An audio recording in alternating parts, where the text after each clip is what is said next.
both the Scottish and the England and Wales data show that the social gradient for mortality from COVID-19 is exactly parallel to the social gradient for all-cause mortality.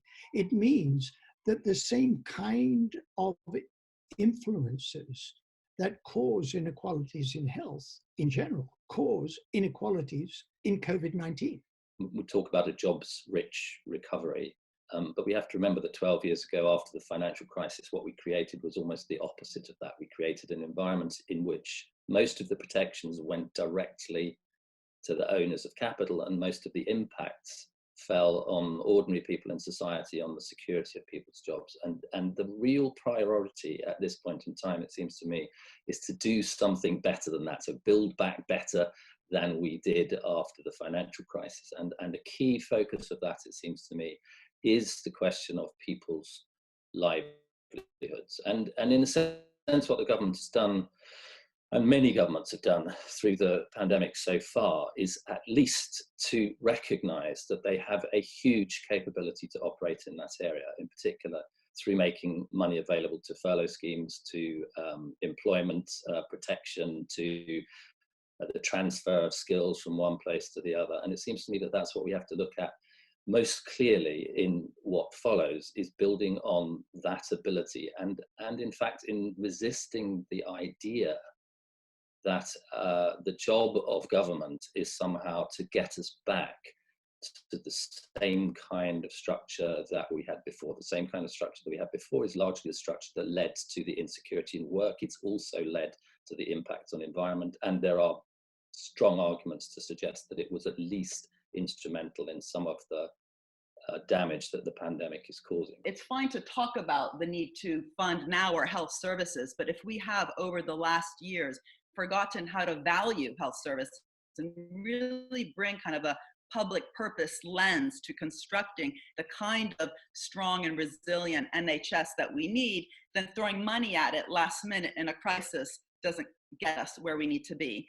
And so I think a really important thing now, where we need urgent interventions, whether it's the furlough schemes or the cash injected in particular sectors which are going under, is to keep these huge four problems in mind in the nitty-gritty structures that then we have to get right. So just quickly, you know, the conditionalities, for example, that we must be bringing to the table, I think right now with sectors like the airlines, it's quite striking how the conversation isn't as strong as it should be. These are sectors which have been part of the climate problem and now are demanding huge amounts of public investment. This is the time where government could really use its upper hand to make sure that that's conditional on reductions in their carbon emissions, or companies which have relied too much on the gig economy and have not been investing in their workers.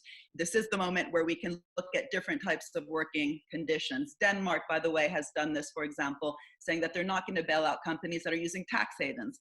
It's kind of an obvious thing to do, but this is the moment to at least have that conversation. And secondly, you know, the COVID crisis is throwing at us so many other problems beyond the ones that we thought we had.